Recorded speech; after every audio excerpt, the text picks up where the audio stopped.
آپ بار بار سوال کرتے کل میری باری کس کے پاس ہے، کل میری باری کس کے پاس ہے۔ بیویاں سمجھ گئی، سب نے کہا اللہ کے نبی آپ جس کے پاس رہنا چاہتے ہیں رہ سکتے، ہمیں کوئی اعتراض نہیں ہے۔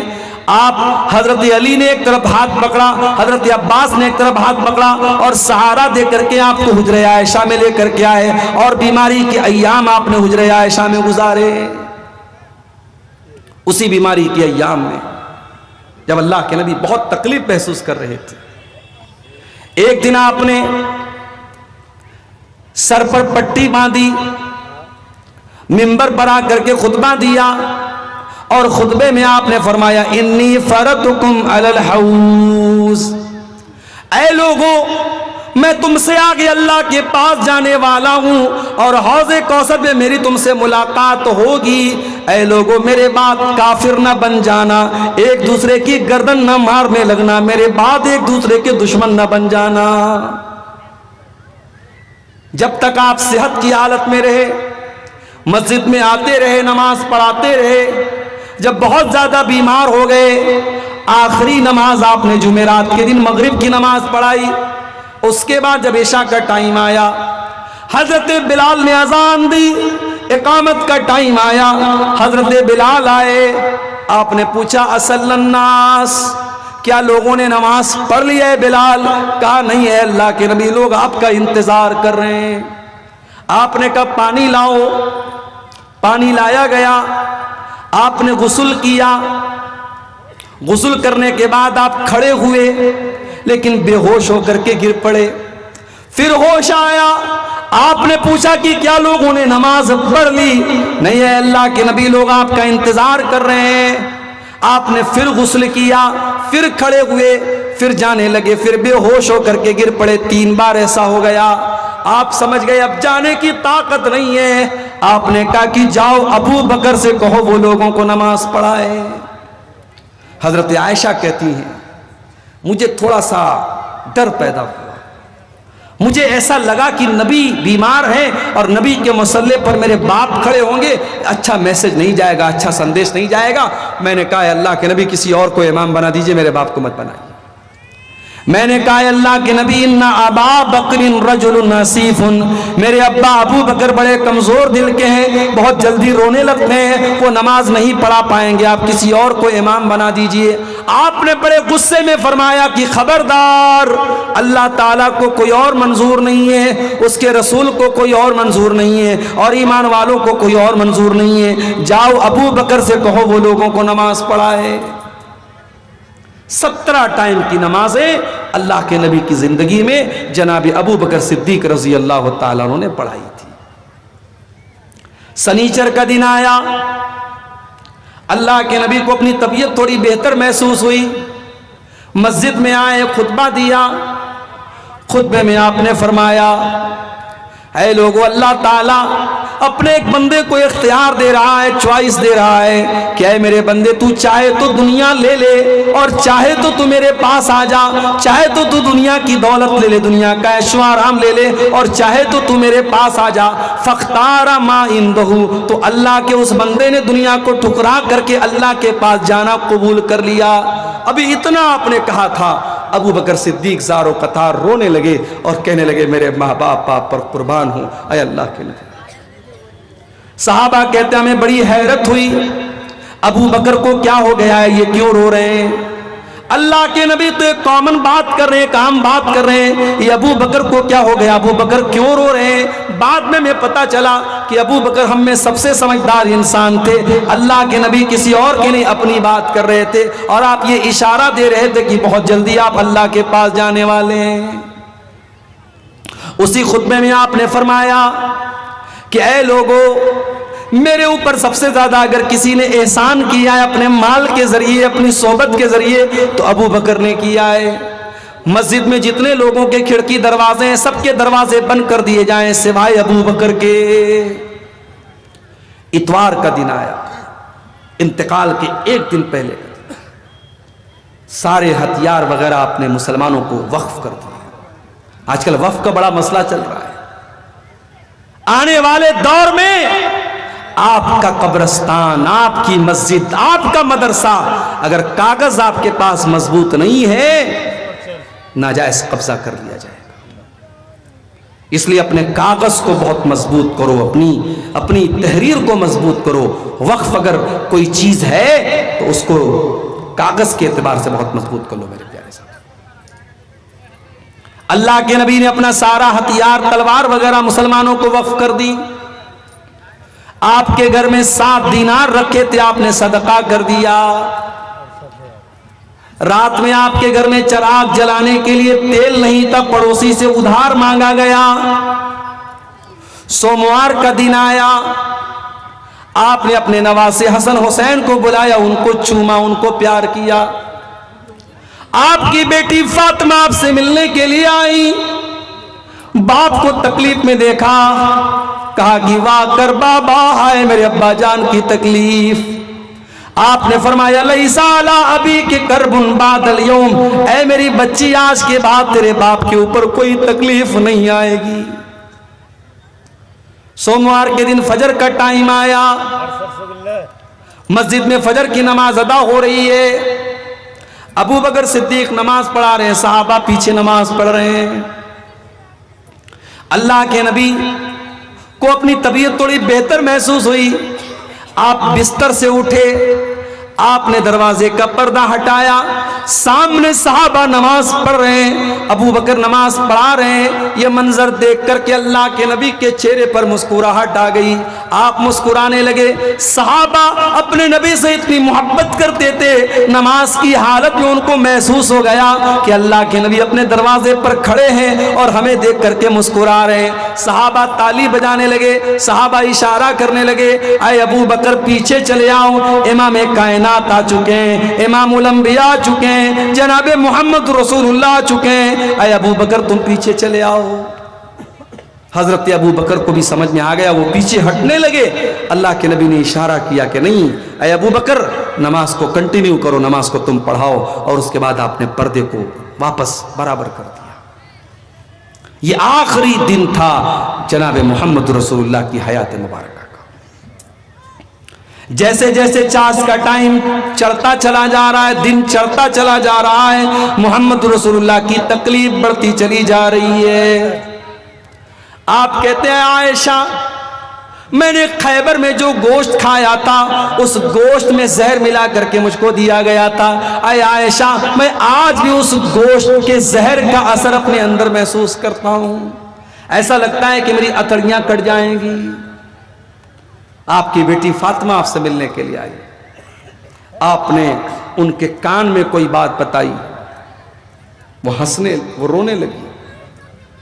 پھر آپ نے کوئی بات ان کے کان میں بتائی، وہ ہنسنے لگی۔ حضرت عائشہ نے پوچھا حضرت فاطمہ سے کیا بات ہے؟ کہا کہ میرے ابا کا راز ہے، میں آپ کو ابھی نہیں بتا سکتی ہوں۔ جب اللہ کے نبی کا انتقال ہو گیا، بعد میں حضرت عائشہ نے پوچھا، کہا کہ امی جان جب میں اپنے ابا کے پاس آئی تھی، میرے ابا نے میرے کان میں کہا تھا کہ اے میری بیٹی میں بہت جلد دنیا سے جانے والا ہوں، اور میرے اہل بیت میں سب سے پہلے اگر کوئی مجھ سے ملے گا تو تم ملو گی۔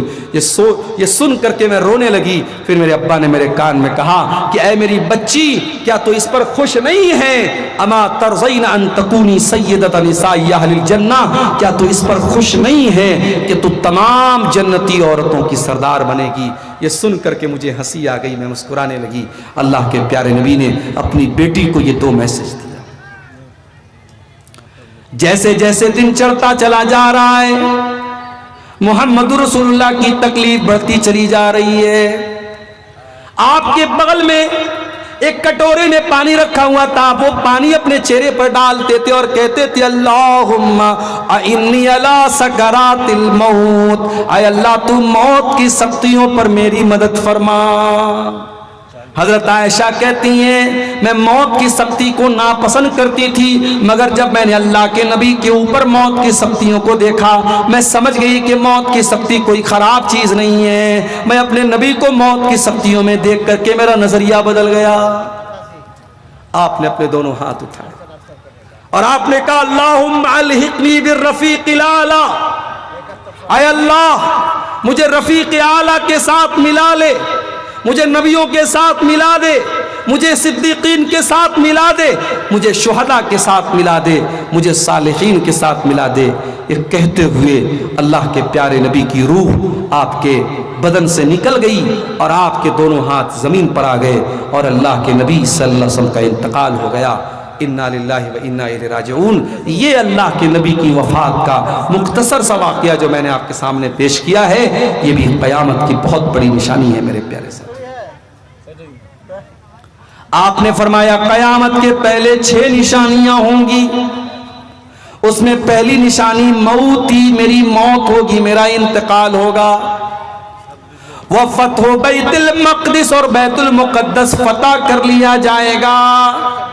حضرت عمر کے دور میں سن 16 ہجری میں بیت المقدس مسلمانوں کے کنٹرول میں آ گیا، بیت المقدس فتح ہو گیا، بیت المقدس مسلمانوں کے قبضے میں آ گیا۔ جو آج یہودیوں کے قبضے میں ہیں، حضرت عمر کے دور میں یہ بیت المقدس مسلمانوں کے قبضے میں آ چکا تھا۔ قیامت کی تیسری نشانی آپ نے فرمایا وَمُوتَانٌ يَأْخُذُ فِيكُمْ كَقُعَاصِ الْغَنَمِ، اتنی خطرناک بیماری آئے گی جیسے بھیڑ بکری کے اندر بیماری آتی ہے اور بھیڑ بکریاں تڑپ تڑپ کر کے مر جاتی ہیں، انسان ویسے تڑپ تڑپ کر کے مر جائیں گے۔ سن 18 ہجری میں ملک کے شام میں ایک بیماری پھیلی تھی، اس کو امواس، طاعون امواس کہا جاتا ہے۔ اس بیماری میں 10,000 سے زیادہ صحابہ کرام انتقال کر گئے تھے۔ اس بیماری کی طرف اللہ کے نبی نے اشارہ کیا کہ قیامت کے پہلے ایسی بیماری آئے گی۔ اس کے بعد آپ نے فرمایا واستفاضۃ المال، اور قیامت کے پہلے مال بہت زیادہ پھیل جائے گا، پیسہ لوگوں کے پاس بہت زیادہ آ جائے گا۔ حتیٰ یؤتی الرجل 100 دینار فیظل ساخطا، ایک انسان کو 100 دینار دیا جائے گا تب بھی ناراض رہے گا۔ 100 دینار، 100 سونے کے سکے کی ویلو بھی اس کی نظر میں کچھ نہیں ہوگی۔ اس کے بعد آپ نے فرمایا ثم فتنۃ، پھر عرب کے اندر ایک بہت بڑا فتنہ ہوگا، لا یبقى بیت من العرب الا دخلته، عرب کے ہر گھر میں وہ فتنہ داخل ہو جائے گا۔ آپ نے عرب کا نام لیا چونکہ آپ اس وقت جن لوگوں کو بات بیان کر رہے تھے وہ عرب کے لوگ تھے۔ آج کے دور میں یہ حدیث ہمارے اوپر بھی لاگو ہوتی ہے کہ ایسا فتنہ آ جائے گا جو ہر گھر میں داخل ہو جائے گا، جیسے موبائل کا فتنہ ہے، جیسے سوشل میڈیا کا فتنہ ہے۔ دیندار آدمی ہے، داڑھی والا ہے، نمازی ہے، ماتھے پر سجدے کا نشان ہے، اس کے فیس بک پر بھی ننگی تصویر آ رہی ہے، اس کے یوٹیوب پر بھی بیہودہ فوٹو اور ویڈیو آ رہے ہیں۔ اور اب تو ہمارے یوٹیوبر حضرات کی مہربانی ہے، اب تو تقریروں کے تھمبنیل بھی اتنے گندے اور اتنے ناپاک بنائے جا رہے ہیں کہ دیکھ کر کے شرم آتی ہے۔ کیا یہ فتنہ نہیں ہے؟ یہ بہت بڑا فتنہ ہے میرے پیارے ساتھ۔ کہتے ہیں کہ کتے کی دم سیدھی ہو سکتی ہے، انسان اگر ضدی ہو تو کبھی سیدھا نہیں ہو سکتا ہے۔ 1000 بار منع کیا جا چکا ہے، علماء منع کرتے ہیں، مقررین منع کرتے کہ مت کرو یہ کام، اپنی ویورشپ بڑھانے کے لیے گندے اور غلط سلط تھمبنیل مت لگاؤ، مگر یہ یوٹیوبر حضرات باز نہیں آتے۔ ابھی اسی کٹیہار کا ایک یوٹیوبر میری ایک تقریر پر اس نے تھمبنیل لگایا، میں نے وقف بورڈ کے بارے میں کچھ، وقف بل کے بارے میں کچھ باتیں بولی تھی ایک تقریر میں، اس نے تھمبنیل لگا دیا نتیش کمار کا فوٹو، مودی جی کا فوٹو اور کئی نیتاؤں کا فوٹو لگا کر کے اس نے بالکل غلط میسج دے دیا میری تقریر کا، اور بعد میں انڈیا نیوز والے نے بھی اس کلپ کو چلایا کہ یہ مولانا بھڑکا رہا ہے مسلمانوں کو۔ یہ نہیں سمجھتے کہ ان کے بنائے جانے والے ان تھمبنیل سے کتنی مصیبت میں پڑ سکتا ہے بیان کرنے والا۔ اور جب ہم پابندی لگاتے کہ مت لگاؤ ان یوٹیوبروں کو، مت کیمرہ لگانے دو، تو یہ ناراض ہوتے ہیں کہ صاحب ہم کو کیوں منع کیا جا رہا ہے۔ اللہ ہم سب کو صحیح سمجھ دے میرے پیارے ساتھیوں۔ آج موبائل بھی اس دور کا بہت بڑا فتنہ بن چکا ہے۔ نبی نے فرمایا ایسا فتنہ پیدا ہوگا، ہر گھر میں داخل ہو جائے گا، ہر لڑکا استعمال کرے گا، ہر لڑکی استعمال کرے گی، 70 سال کا بوڑھا استعمال کرے گا، 5 سال کا بچہ استعمال کرے گا۔ آج دیکھ لو سب استعمال کر رہے ہیں کہ نہیں کر رہے ہیں۔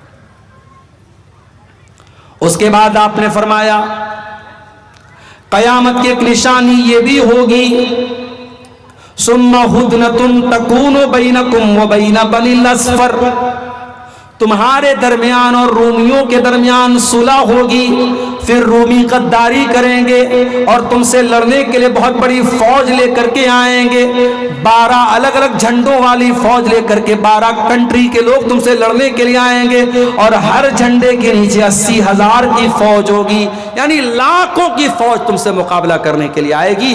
اب اس حدیث کا کیا مطلب ہے؟ بہت ساری لڑائیاں لڑی جا چکی ہیں، ہو سکتا ہے آنے والے دور میں بھی کوئی ایسا دور آئے جب اس طریقے سے بہت بڑی فوج مسلمانوں کے خلاف جنگ کرے، ہو سکتا ہے اس کی طرف اشارہ کیا گیا ہو۔ اللہ کے نبی نے اس حدیث میں قیامت کی 6 نشانیاں بیان فرمائی۔ قیامت کی ایک نشانی یہ بھی ہے کہ نبی کے اشارے پر چاند 2 ٹکڑے ہو جائے گا، اقتربت الساعۃ وانشق القمر، قیامت قریب آ چکی ہے، جب چاند پھٹ کر کے 2 ٹکڑے ہو چکا ہے۔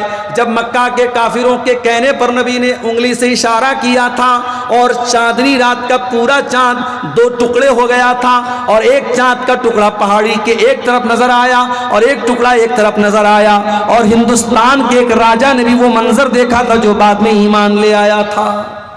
تاریخ ہمیں، اتہاس ہمیں یہ بھی بتاتا ہے کہ چاند کے جب 2 ٹکڑے ہوئے تو بھارت کی سرزمین سے ایک راجہ نے دیکھا تھا، اس کا نام راجہ دیبل لکھا ہے مورخین نے، اور وہ سندھ کا راجہ تھا جو بعد میں ایمان بھی لے آیا تھا۔ میرے پیارے ساتھیوں، چاند کا 2 ٹکڑے ہونا یہ بھی قیامت کی ایک نشانی ہے۔ قیامت کی ایک نشانی یہ بھی اللہ کے نبی نے بیان فرمائی، جہالت بہت زیادہ پھیل جائے گی، علم اٹھا لیا جائے گا۔ آج علم کیسے اٹھ رہا ہے آپ دیکھ لیجئے، مدرسے میں پڑھانے والے ٹیچروں کی کمی ہے، مدرسے میں پڑھنے والے بچوں کی کمی ہے، نہ ہمارے بچے مدرسوں میں پڑھنا چاہتے ہیں، نہ اچھی صلاحیت والے مدرسوں میں پڑھانا چاہتے ہیں۔ آج یہ مدرسے جو چل رہے ہیں، اگر یہ مدرسے بھی بند ہو گئے، کل کون آپ کو قرآن پڑھائے گا، کون آپ کو حدیث پڑھائے گا؟ میرے پیارے بھائیو، اگر یہ مدرسے بھی بند ہو گئے، کل آپ کے بچوں کو، کل آپ کی آنے والی نسلوں کو قرآن پڑھانے والا کوئی نہیں بچے گا، آپ کے مرنے پر کوئی جنازہ پڑھانے والا نہیں ہوگا، آپ کی بچی کے نکاح پر کوئی نکاح پڑھانے والا نہیں ہوگا۔ جاہل لوگ نکاح پڑھائیں گے، جاہل لوگ نماز پڑھائیں گے، جاہل لوگ جنازہ پڑھائیں گے، جاہلوں کا دورہ ہو جائے۔ آج آپ دیکھ لیں، اب تو ماشاءاللہ AI کا دور آ گیا ہے۔ آئی فون آپ کے پاس ہے، اس میں AI ہے، سری بتاؤ عشاء کی نماز میں کتنی رکعت ہے، سری آپ کو بتا دے گی عشاء میں کتنی نماز ہے۔ سیمسنگ کا فون آپ کے پاس ہے، اس میں جیمنی کے نام سے AI کا ایپ ہے، جیمنی بتاؤ وضو کا طریقہ کیا ہے، وہ بتا دے گی جیمنی آپ کو وضو کا طریقہ کیا ہے۔ ابھی ایک نیا AI ٹول آیا ہے گروپ کے نام سے، اسے جو پوچھو وہ جواب دے دیتا ہے۔ اب لوگ کہتے ہیں مولانا لوگوں کی اب ہمیں ضرورت نہیں ہے، اب تو ہم AI سے پوچھ لیں گے۔ یاد رکھو میرے پیارے ساتھیو، یہ موبائل جتنی ترقی کر جائے اور AI کا دور آ جائے، تب بھی آپ کو علماء کی ضرورت پڑے گی، کیونکہ AI وہی باتیں بیان کرے گا جو اس کے ڈیٹا بیس میں ڈالی گئی ہوں گی، وہ اپنی انٹیلیجنس سے، اپنے ذہانت کے ذریعے جواب دے گی۔ اس کا جواب غلط بھی ہو سکتا ہے، اس کا فتویٰ غلط بھی ہو سکتا ہے، آپ کو علماء کی بہرحال ضرورت پڑے گی، کیونکہ قرآن کہتا ہے فَاسْأَلُوا أَهْلَ الذِّكْرِ إِن كُنتُمْ لَا تَعْلَمُونَ، اگر تمہیں کوئی مسئلہ معلوم نہیں ہے تو تم علماء سے سوال کرو۔ اللہ کے نبی فرماتے ہیں قیامت کے پہلے ایسا دور آئے گا، علماء کو اللہ تعالیٰ اٹھا لے گا۔ آج بہار کی سرزمین سے بڑے بڑے علماء انتقال کرتے چلے جا رہے ہیں۔ جھارکھنڈ کے بڑے عالم تھے مولانا عبدالعزیز حقانی، انتقال کر گئے۔ بہار کے، یوپی کے، بنگال کے جتنے بڑے بڑے علماء جو واقعی میں عالم تھے وہ دنیا سے جاتے چلے جا رہے ہیں، انتقال ہوتا چلا جا رہا ہے۔ اب وہ لوگ بچے جن کے پاس علم اتنا نہیں ہے، اتنا مضبوط علم نہیں ہے، قیامت کے پہلے علماء دنیا سے چلے جائیں گے، حتیٰ کہ وہ دور آ جائے گا لوگ جاہلوں کو اپنا سردار بنا لیں گے، جاہلوں سے فتویٰ پوچھیں گے اور جاہل ان کے فتووں کا جواب دیں گے، اور وہ خود بھی گمراہ ہوں گے اور دوسروں کو گمراہ کریں گے۔ تو قیامت کی ایک بہت بڑی نشانی علم کا اٹھا لیا جانا ہے۔ قیامت کی ایک نشانی یہ بھی ہوگی، بے بے ایمان لوگوں کو عہدہ دیا جائے گا، کرسی دی جائے گی، ذمہ داری دی جائے گی۔ آپ نے فرمایا اذا زیت الامانۃ فانتظر الساعہ، اے میرے صحابہ جب امانت کو برباد کر دیا جائے تو قیامت کا انتظار کرنا۔ صحابہ نے کہا اللہ کے نبی امانت کو کیسے برباد کر دیا جائے گا؟ آپ نے فرمایا اذا وسد الامر الی غیر اہلہ، جب ذمہ داری نااہل لوگوں کو دے دی جائے۔ مدرسے کا ناظم کون ہے؟ جو جاہل ہے۔ مسجد کا متولی کون ہے؟ جو ایک ٹائم کی نماز نہیں پڑھتا ہے۔ جماعت کا امیر کون ہے؟ جس کے پاس ایمانداری اور دینداری نہیں ہے۔ آج یہ جماعت کے، مسجد کے، مدرسے کی ذمہ داریاں اور عہدے نالائق لوگوں کے ہاتھ میں بھی جا رہے ہیں۔ میرے پیارے بھائیوں، اگر یہ ذمہ داری نااہل لوگوں کو دے دی جائے تو سمجھ جاؤ یہ قیامت کے قریب ہونے کی نشانی ہے۔ قیامت کی ایک نشانی آپ نے یہ بھی بیان فرمائی، گنگا الٹی بہے گی۔ جو ہمارے یہاں ایک محاورہ بولا جاتا ہے گنگا الٹی بہے گی، کیا مطلب؟ آپ نے فرمایا سیاتی علی الناس سنوات خدات، ایک ایسا دور بھی تمہارے اوپر آئے گا جب دھوکے کا سال آ جائے گا، دھوکہ دھڑی آ جائے گی، سچے کو جھوٹا مانا جائے گا، جھوٹے کو سچا مانا جائے گا، ایماندار کو بے ایمان کہا جائے گا، بے ایمان کو ایماندار کہا جائے گا۔ وَيَنْتِقُ فِيهَا الرُّوَيْبِضَةُ، اور گھٹیا انسان، نالائق انسان بڑی بڑی باتیں کرے گا، بڑے بڑے میٹر میں باتیں کرے گا جو گھٹیا اور نالائق انسان ہوگا۔ قیامت کی ایک نشانی بے پردگی اور بے حیائی بہت زیادہ پھیل جائے گی۔ آپ نے فرمایا میری امت کے دو قسم کے لوگ ایسے ہوں گے جو جہنم میں جائیں گے، قوم ماہم سیات کاذناب البقر یضربون بها الناس، ایسے لوگ آئیں گے جن کے ہاتھ میں کوڑا ہوگا اور وہ کوڑے سے لوگوں کو ماریں گے، لوگوں پر اتیاچار کریں گے، لوگوں پر ظلم کریں گے۔ آج اسرائیل اور فلسطین کے حالات دیکھ لو میرے پیارے ساتھیوں، آج فلسطین پر اسرائیل کا حملہ ہوتا ہے اور ڈرون حملہ ہوتا ہے اور بم برسائے جاتے ہیں، اور ویڈیو میں ہم دیکھتے ہیں اتنا خطرناک دھماکہ ہوتا ہے کہ زمین سے لوگ اچھل کر کے ہوا میں اڑنے لگتے ہیں، چھوٹے چھوٹے بچوں کی لاشوں کے چیتر اڑ جاتے ہیں، عورتوں کی لاشوں کے چیتر اڑ جاتے ہیں، مگر دنیا والوں کے اوپر کوئی فرق نہیں پڑتا۔ ظالم ظلم کرے گا اور کوئی روکنے والا، کوئی ٹوکنے والا نہیں ہوگا۔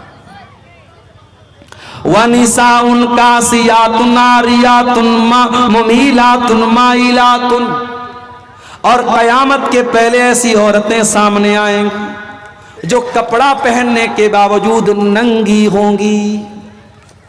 آج بالی ووڈ کی فلموں نے ہمارے ملک کا وہ کلچر بنا دیا ہے کہ آج حالات یہ ہو گئے کہ عورت کے بدن کا کوئی پارٹ اب پرائیویٹ پارٹ نہیں رہ گیا۔ اب تو کہا جانے لگا کہ عورت کے بدن کا پرائیویٹ پارٹ سے اس کی کڈنی اور لیور بچا، اس کے بدن کا کوئی پارٹ اب پرائیویٹ نہیں بچا ہے۔ اتنا ننگا کر دیا گیا عورت کو، ایسا لباس پہنا دیا گیا عورت کو کہ اب اس کے بدن کی کوئی چیز چھپی ہوئی نہیں ہے۔ کاسیاتن عاریاتن، ایسی عورتیں سامنے آئیں گی جو کپڑا پہن کر کے ننگی ہوں گی۔ اب تو عام بات ہے، مسلمانوں کے گھروں میں ایسے کپڑے پہنے جا رہے ہیں جس میں عورت کا بدن نظر آ رہا ہے، عورت کا شریر نظر آ رہا ہے۔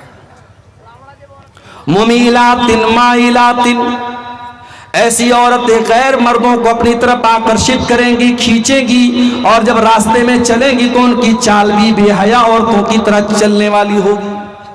عورت کی چال سے پتہ چل جاتا ہے کہ یہ بے حیا عورت ہے یا اچھی عورت ہے، دیندار عورت ہے، اس کی چال بتا دیتی ہے۔ رؤوسہن کاسنمۃ البخت المائلہ، ان کا ہیئر اسٹائل ایسا ہوگا جیسے اونٹ کا کوہان ہوتا ہے۔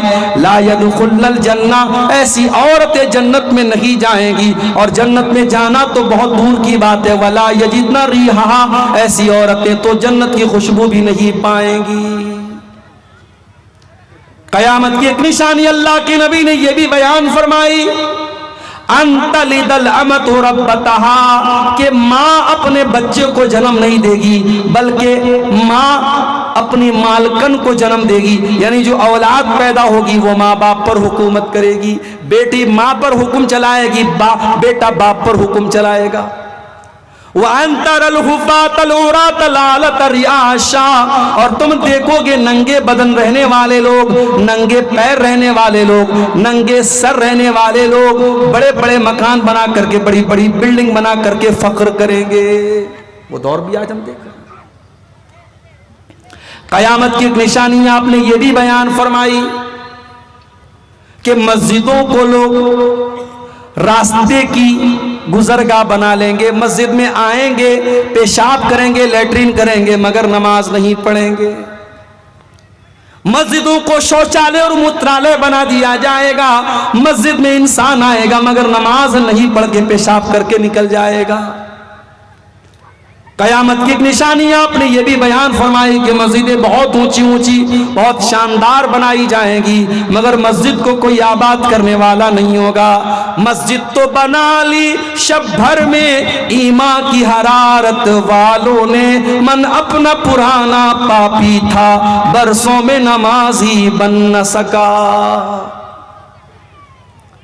قیامت کی ایک نشانی آپ نے یہ بھی بیان فرمائی، کھلم کھلا پبلک پلیس پر، ساروجنک استھل پر ریپ کیا جائے گا۔ ابھی بنارس میں پچھلے مہینے کی نیوز ہے، پچھلا مہینہ بھی میں زیادہ بتا رہا ہوں، اپریل کے شروع کی نیوز ہے، ایک لڑکی کے ساتھ 23 لڑکوں نے 7 دن میں ریپ کیا۔ 7 دن تک 23 لڑکوں نے ایک لڑکی کے ساتھ ریپ کیا۔ دنیا کہاں جا رہی ہے میرے پیارے ساتھی؟ حالات یہ ہیں، شادی شدہ عورت اپنے پتی کو دھوکہ دیتی ہے، شوہر نیوی میں کام کرتا ہے، اس کا چکر کسی اور کے ساتھ چلتا ہے، اپنے عاشق کے ساتھ مل کر کے اپنے پتی کا قتل کرتی ہے، اپنے شوہر کا قتل کرتی ہے، اور شوہر کی باڈی کے ٹکڑے ٹکڑے کر کے ڈرم میں بھرتی ہے اور سیمنٹ سے پیک کرتی ہے، اور اپنے عاشق کے ساتھ شملہ اور منالی گھومنے نکل جاتی ہے۔ ہم تو وہ دور دیکھ رہے ہیں، پیار محبت یہ سب ڈھکوسلا بن گیا ہے، سب ہوس اور شریر کو پانے کی طلب اور واسنا، اس سے بڑھ کے کچھ نہیں ہے میرے پیارے ساتھی۔ اسی لیے اللہ کے نبی فرماتے ہیں، اس اللہ کی قسم جس کے ہاتھ میں میری جان ہے، یہ امت اس وقت تک فنا نہیں ہوگی جب تک وہ دور نہ آ جائے، حتی یقوم الرجل الی المرأة، ایک انسان عورت کے پاس جائے گا، فیفترشھا فی الطریق، اور راستے میں اس عورت کے ساتھ غلط کام کرے گا، اور اس دور میں جو نیک انسان ہوگا وہ سب سے بڑا نیک انسان وہ ہوگا جو اس آدمی سے جا کر کے کہے گا، لو واریتھا وراء ھذا الحائط، اے میرے بھائی پبلک پلیس میں یہ کام مت کرو، سب کے سامنے یہ کام مت کرو، جاؤ پیڑ کے پیچھے چلے جاؤ، دیوار کے پیچھے چلے جاؤ۔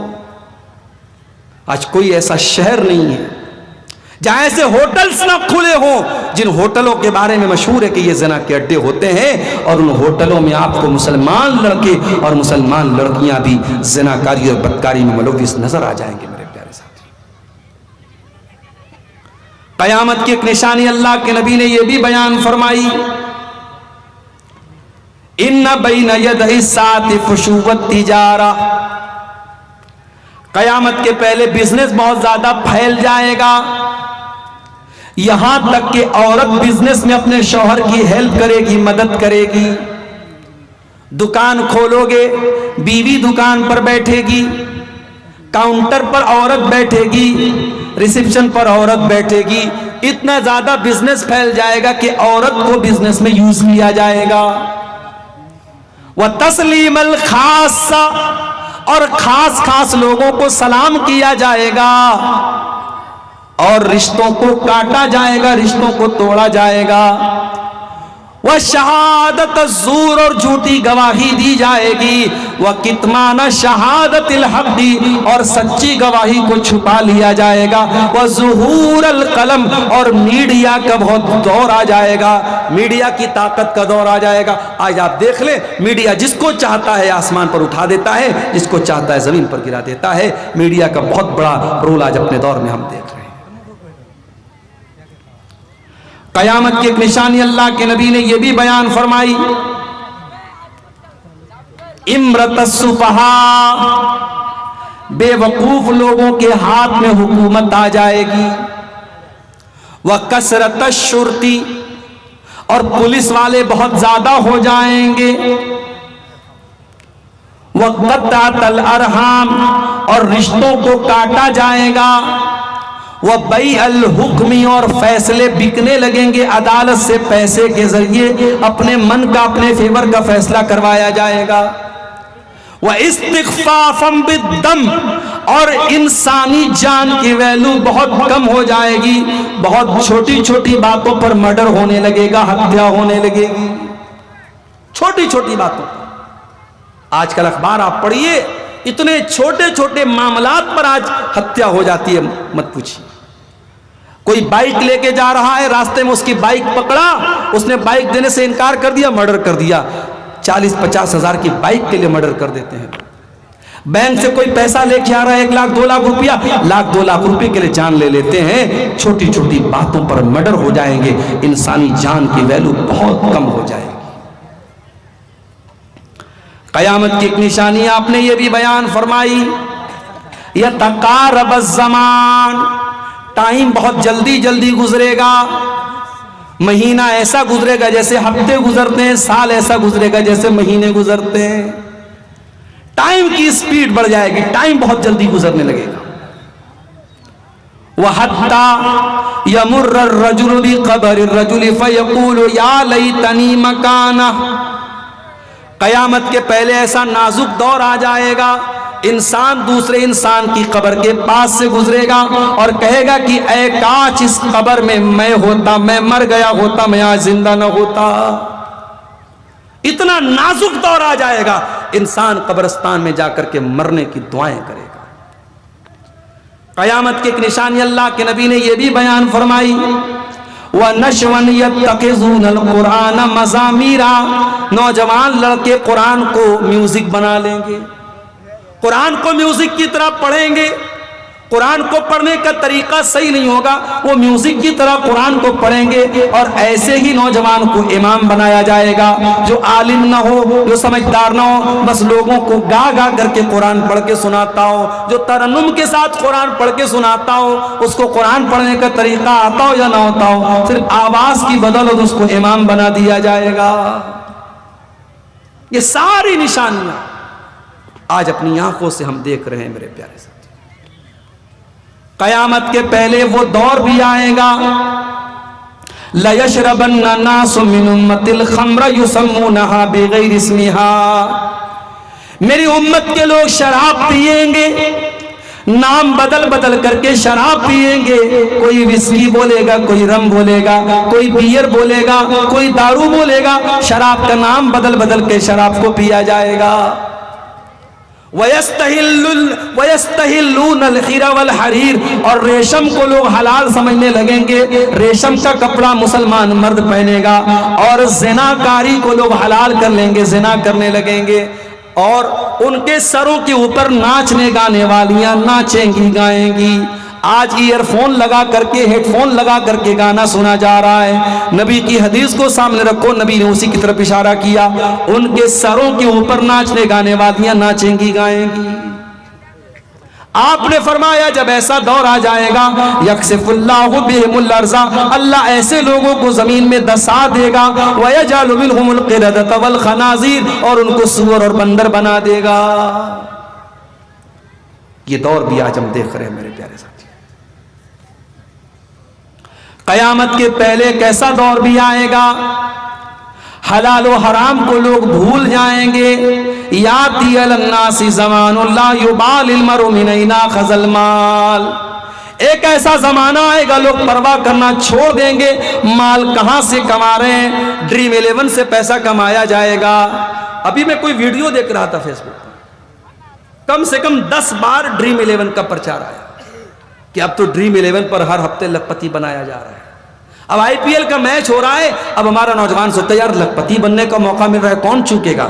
اب لکھپتی بننے کے لیے ڈریم 11 کھیلا جا رہا ہے. سٹے بازی, جوا, سود خوری, حرام خوری آج مسلمان کر رہا ہے. نبی نے اشارہ کیا تھا قیامت کے پہلے وہ دور بھی آئے گا.